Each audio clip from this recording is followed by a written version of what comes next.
मैं सबसे पहले माननीय सुभाष माने साहब, मेरे बड़े भाई, उनको जन्मदिन की बहुत बहुत शुभकामनाएं देता हूँ और उनको निरोगी आयुष्य लोग ऐसा भगवान से प्रार्थना करता और उनके जो सपने हैं वो पूरे हो जाए, क्योंकि उन्होंने जो समाज के लिए, हमारे युवा के लिए, क्योंकि मैं भी एक बच्चा था तभी से मेरे को एक सर पे उनका हाथ था।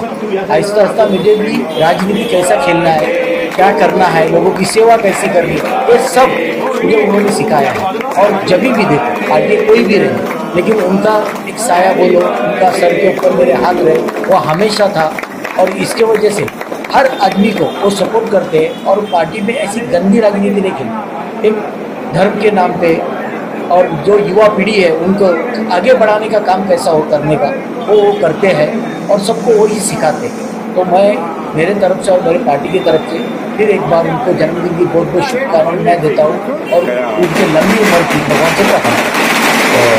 राजकारणामध्ये आज सुभाष माने साहेबांचं जो योगदान आहे हा फार वर्षापासून या भिवंडी शहराला लाभला आहे। आत्ताच तुम्ही शुभेच्छा देताना आमदार बोलले महेश चौगुले आणि योगेश पाटील सुद्धा माझे आमदार देखील बसले, अनेक पक्षाची लोक, मी काँग्रेसचा नगरसेवक, म्हणजे माझ्यासारख्या सुद्धा कार्यकर्त्यावरती त्यांचा हात आणि त्यांनी पहिल्यांदा मला राजकारणात उतरवल्यानंतर मी आज कुठपर्यंत आलो आहे हे तर या भिवंडीने बघितलेलं आहे। कारण की अशा गुरुचा आम्ही त्याला गुरु बोलतो आणि त्यांचा आज वाढदिवस आहे।